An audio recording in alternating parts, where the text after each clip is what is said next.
Ay'a ilk ayak basan kişinin kim olduğunu bilmeyen yoktur herhalde. Peki Ay'daki son kişinin kim olduğunu biliyor musunuz? Eugene Cernan, Apollo 17 göreviyle 1972'de Ay'a gönderilen 3 astronottan biri. 6 ayrı insanlı Ay'a iniş görevinde orada yürüyen toplam 12 insandan sonuncusu. Ay'daki son adam. Oradan ayrılmadan hemen önce rover'ını kullanarak az sonra Ay'dan yörüngedeki uzay aracına fırlatılacak olan kapsülün 190 metre uzağına park etti ve yüzeyden yapılacak son televizyon yayınının hazırlıkları için anteni ve kamerayı ayarlarken şu sözleri söyledi. This is Gene and I'm on the surface. And as I take man's last step from the surface back home for some time to come, but we believe not too long into the future, I'd like to just let what I believe history will record that America's challenge of today has forged man's destiny of tomorrow.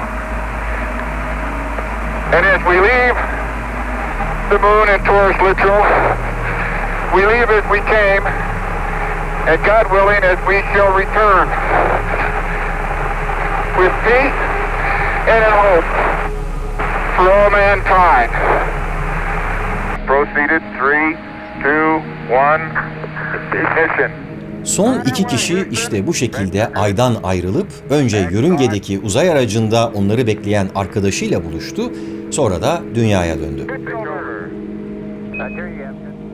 Aradan tam 50 yıl geçti. 2022'de insanlık bir kez daha Ay'a ayak basmak üzere hazır. Üstelik bu kez orada kalıcı üsler kurmak üzere.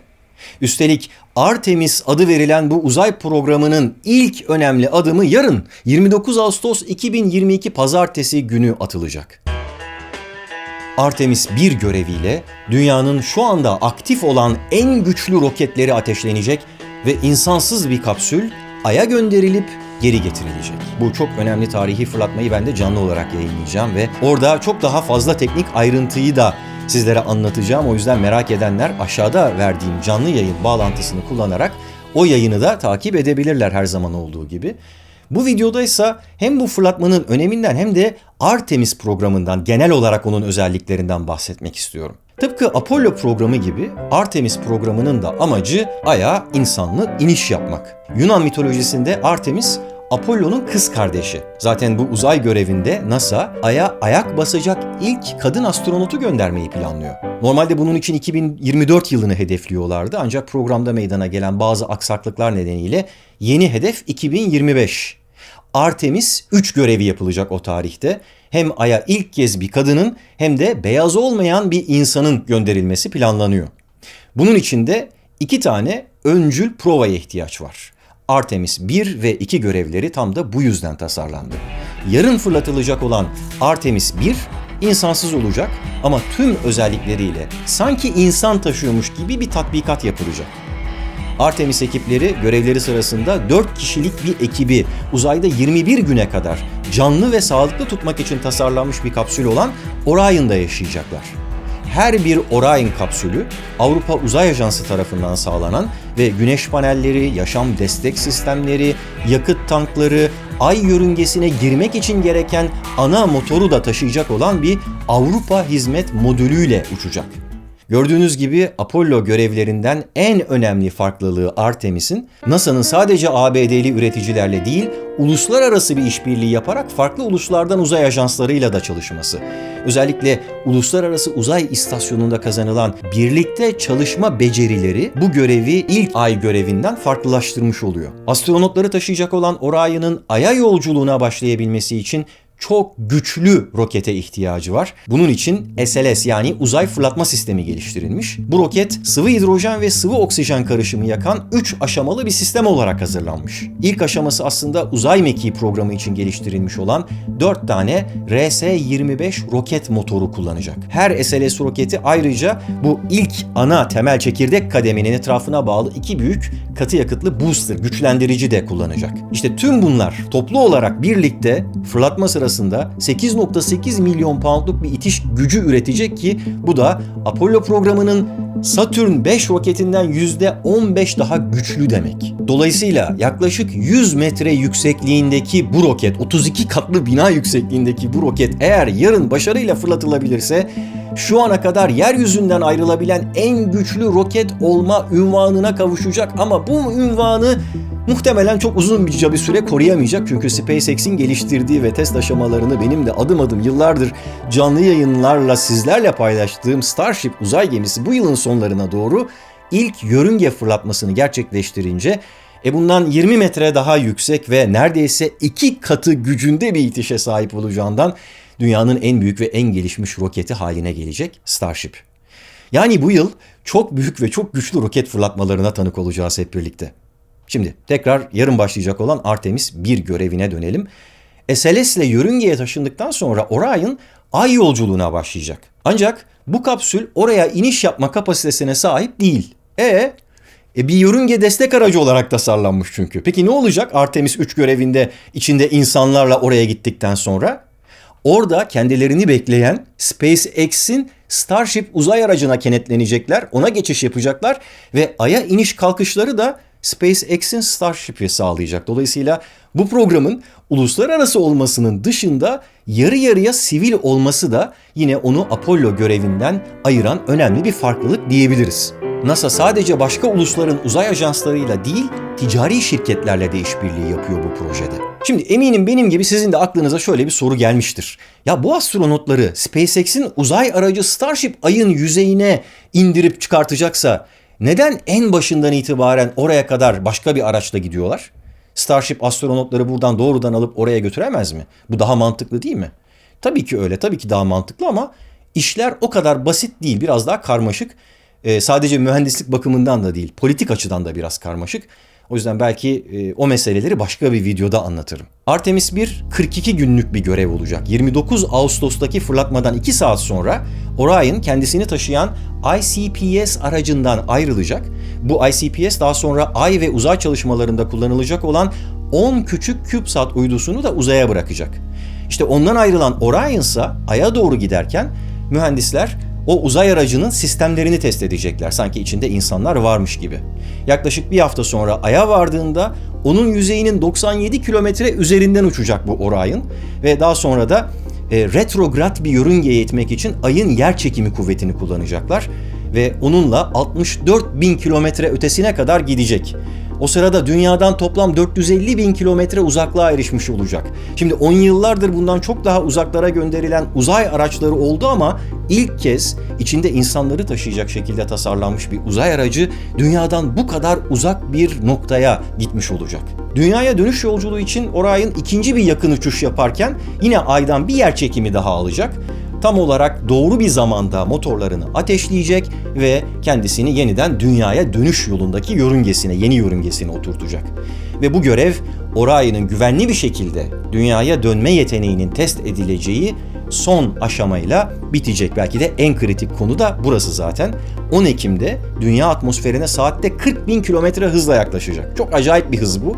Uluslararası Uzay İstasyonu'nun bile 27 bin kilometre hızla döndüğünü düşünecek olursak. İşte dünyanın atmosferi aracın kalkanında 2800 santigrat derecelik bir sıcaklık üretecek ve bu şekilde ısı kalkanının performansını test edecekler. Ki Artemis 3'te içinde insanlar varken güvenli bir şekilde geldiğinden emin olabilsinler. En sonunda da paraşütlerle San Diego kıyılarındaki kurtarma gemisinin yakınlarında dünyaya iniş yapacak. Plan bu. Ancak her zaman olduğu gibi bu tarihler ve sürelerde son dakika gelişmeleri yaşanabilir. 29 Ağustos'ta yapılamazsa fırlatma 2 ya da 5 Eylül tarihleri yedek olarak şimdiden belirlenmiş durumda. Ve eğer bir değişiklik olursa ben de zaten sosyal medya hesaplarımdan bunları sizlerle sıcağı sıcağına paylaşacağım, duyuracağım. İnsanlı ama sadece Ay yörüngeli ikinci Artemis görevi Mayıs 2024'te planlanıyor. Bu arada ben bu planları incelediğimde bir yandan Apollo göreviyle olan farklılıkları görürken bir yandan da benzerlikleri de görüyorum. Örneğin Artemis 2 görevi Apollo 8 görevine çok benziyor. Tabii o zamanlar bu ikinci aşamaya geçebilmek için çok daha büyük bütçelerle 7 yıl boyunca çok daha büyük ekiplerle çalışmışlardı ve 8 deneme yapmışlardı. Şimdi bu süre 1,5 yıla inecek ve ikinci denemede insanları indirmeden yörüngeye gönderecekler. Hemen ardından bir yıl sonrasında da 2025'te Ay'ın güney kutbuna şu anda adını kesin olarak bilemediğimiz bir kadın astronot ilk adımını atacak. Yanındaki diğer astronotla birlikte Ay'ın yüzeyinde tam 6,5 gün kalacaklar. Neden 6,5 onu da açıklayayım. Ay'ın ekvatorunun yakınına inen Apollo misyonlarının aksine Artemis 3 Ay'ın güney kutbunun yakınına inecek. NASA geçenlerde 13 tane olası iniş bölgesini de açıkladı. Her biri kabaca 15 kilometre genişliğinde bir kare ve bu karelerin her biri de en az 10 olası iniş alanı içeriyor. NASA daha önce keşfedilmemiş böyle bir takım jeolojik özellikler içerdiği için bu yerleri düşünüyor. Her bölge güvenli bir iniş için düz bir araziye sahip ve daha da önemlisi öyle bir konumda ki her seferinde 6,5 gün kesintisiz olarak güneş ışığı alıyor bu bölgeler. Dolayısıyla havanın güneşli olduğu o günler boyunca astronotların görev yapması planlanıyor orada. Hedef iniş bölgelerinin yakınlarında da sürekli olarak gölgede kalan bazı alanlar var. İşte oralarda bulunan regolitler yani ay kayası ve tozu suyun kimyasal parmak izlerini taşıyor. Bunu daha önceden keşfettiler, tespit ettiler. Ay regolitinden su buzu toplayabilirlerse eğer orada Antarktika'daki araştırma istasyonlarına benzer bir üs kurulabilir. Ancak bu tozun içindeki suyun ne kadar olduğu, çıkarılmasının kolay olup olmadığı hala bilinmiyor. O bölgedeki suyun kullanılabilir olup olmadığını öğrenebilmek için NASA buz birikintileri hakkında daha fazla veri toplamak üzere 2024'e kadar Ay'ın güney kutbunu keşfedecek Viper adında robotik bir gezici, bir rover göndermeyi planlıyor. İşte Artemis 3 astronotlarının 2025'te en önemli görevlerinden biri de indikten hemen sonra bu robotun başlattığı incelemeyi devam ettirmek olacak. Neredeyse çeyrek asırdır kesintisiz olarak uzayda birileri görev yapıyor. Dünyanın alçak yörüngesinde. Hatta bazı dönemlerde 13 kişi aynı anda uzayda bulundu. Şimdi sırada Ay var. İlk hedef orada kalıcı üsler kurmak. Üsler diyorum çünkü bu hedef sadece ABD'nin değil aynı zamanda Çin'in de hedefi ama çok çok pahalı hedefler bunlar. NASA'nın denetleme ofisinin verilerine göre Artemis'le ilgili programların 2025'e kadar olan maliyeti tahmini olarak 93 milyar dolara yaklaşacak ve bu videoda sözünü ettiğim ilk 3 Artemis fırlatmasının her biri 4,1 milyar dolara mal olacak.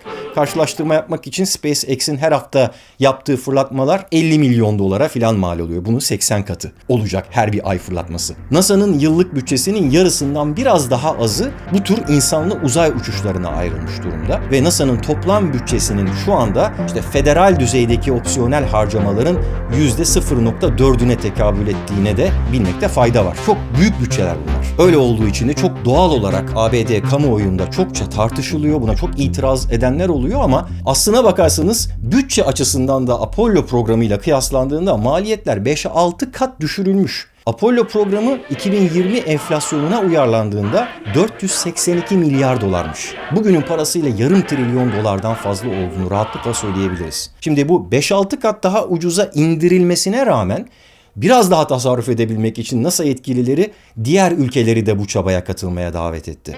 Kanada ve Japonya, Gateway olarak bilinen bir uzay istasyonunun yapımına katkı sağlayacaklarını açıkladılar. Tıpkı ISS gibi bir uzay istasyonu bu Gateway. Hatta ben bunun bir prototipini NASA'ya yaptığım ziyarette görmüştüm ve oradaki videomda sizinle de paylaşmıştım. Tabii o dünyanın değil Ay'ın yörüngesine kalıcı olarak inşa edilmesi planlanıyor bu uzay istasyonu. NASA bir de ayrıca 21 ülkeyle uzayda barışçıl işbirliği ilkelerini belirleyen Artemis Accords adında bir dizi bağlayıcı olmayan anlaşma da yapmış. Şimdi buna imza atan ülkelere baktığımda gözüm Türkiye'yi de aradı. Ancak aralarında Suudi Arabistan, Birleşik Arap Emirlikleri, Romanya, Bahreyn gibi ülkelerin bile bulunduğu bu prensip anlaşmasında maalesef bizim olmadığımızı gördüm. Geçen yüzyılda işte Antarktika ya da Uluslararası Uzay İstasyonu gibi böyle çok stratejik ve bilimsel projeleri kaçırmış bir ülke olarak bu yüzyılda artık bir uzay ajansı da kurmuş olan Türkiye'nin en azından bu tür anlaşmalarla uzayla ilgili know-how, uzayla ilgili tecrübe kazanabileceği her türlü fırsatı yakından takip ederek değerlendirmesinin ben ulusal menfaatlerimiz açısından çok önemli olduğuna inanıyorum. Örneğin NASA daha şimdiden Kanada'nın bu programa yapacağı katkılar karşılığında Kanadalı bir astronotun Artemis 2'de uçacağını duyurdu. Peki neden 50 yıl aradan sonra insanları tekrar Ay'a gönderiyoruz? Şimdi öncelikle uzay programlarının böyle 10 yıllar süren hazırlık aşamaları ve neredeyse bazı ülkelerin toplam geliri kadar bütçeleri olduğu düşünülecek olursa aslında bu ara uzay tarihi açısından küçücük bir nefeslenme olarak görülecek ileriden geriye doğru bakıldığında. Gerek ABD ve gerekse de diğer ülkelerin uzay ajansları gezegensel keşifler açısından ya burnumuzun neredeyse dibinde diyebileceğimiz çok yakın bir hedef olarak görüyorlar Ay'ı. Apollo misyonlarından dönen örneklerin de ortaya koyduğu çok önemli bir şey var. Oradaki topraklar, oradaki çarpma kraterleri Güneş sisteminin 4,5 milyar yıllık tarihini anlatan adeta bir kütüphane görevi görüyor. Bilimsel gerekçesi bu. Yenilenmiş Ay hedefleri arasında dünyanın bu doğal uydusunu Güneş sisteminin diğer bölümlerine yapılacak görevler için bir eğitim alanı olarak konumlandırmak fikri de var.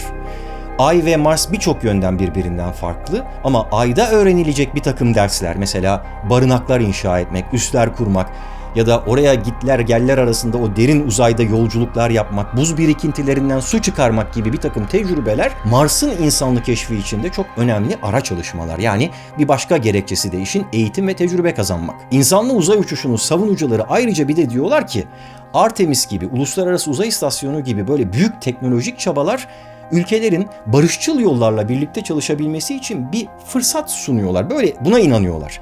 Buna ben de bir zamanlar biraz inanıyordum ve kısmen de hala katılıyorum ama işte geçen yüzyılı düşünün. İşte Amerika Ruslarla girdiği uzay yarışını kaybetmemek için kesenin ağzını açtı. Her türlü çabayı gösterdi. Ay'a inişi gerçekleştirdi. Daha sonra baktı ki her iki ülkede böyle olmayacak. İşbirliği yaptılar. Uluslararası Uzay İstasyonu başta olmak üzere pek çok konuda uzayda işbirliği yaptılar. Ancak maalesef bu yıl başlayan Ukrayna krizinin sonucu olarak bu işbirliği devam etmeyecek gibi görünüyor. Yani döngüler halinde devam ediyor ilişki. Birbirleriyle çatışıyorlar, bir barışıyorlar, bir daha çatışıyorlar. Umarım bir daha barışırlar. Ben 50 yıl aradan sonra tekrar Ay'a gidilmesinin asıl itici gücünün yeni ve farklı bir ticari savaştan kaynaklandığına inanıyorum.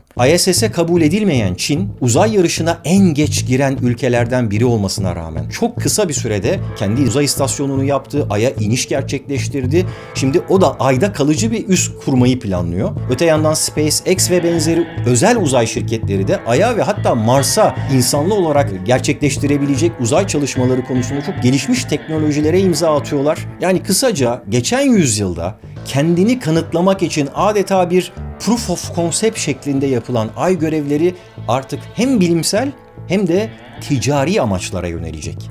Öte yandan konunun bir de dünya ile ilgili bir tarafı var. Çok önemli bir taraf bu. Artemis projesi için çok miktarda donanım ve yazılımın oluşturulması gerekiyor ve bu tür bir ihtiyaç da büyük ve yüksek vasıflı bir iş gücüne, iş imkanı sağlayacak. Bazı akademisyenlere göre Artemis'in asıl başarısı da sağlayacağı teknolojik faydalar olacak.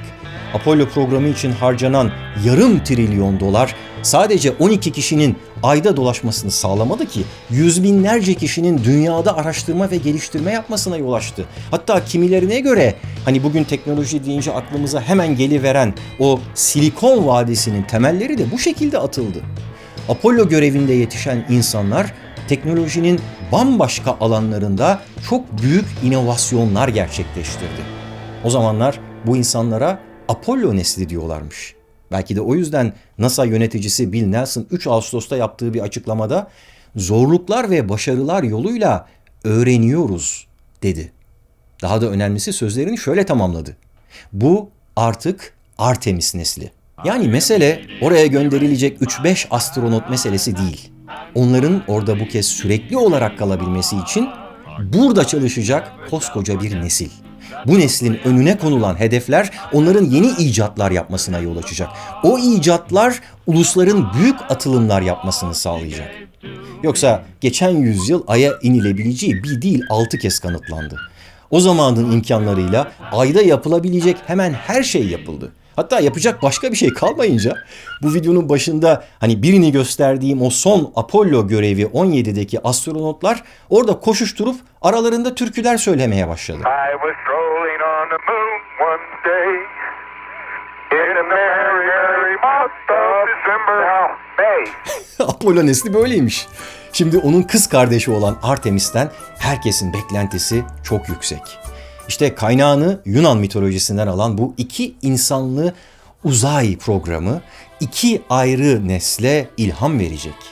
Döngüler halinde devam eden tarihi gelişmelerin bu yüzyıldaki devamına tanık olacağız hep birlikte yüksek çözünürlükte.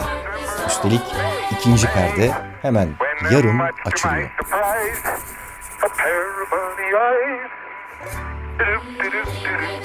This is a neat way to travel. Isn't it great?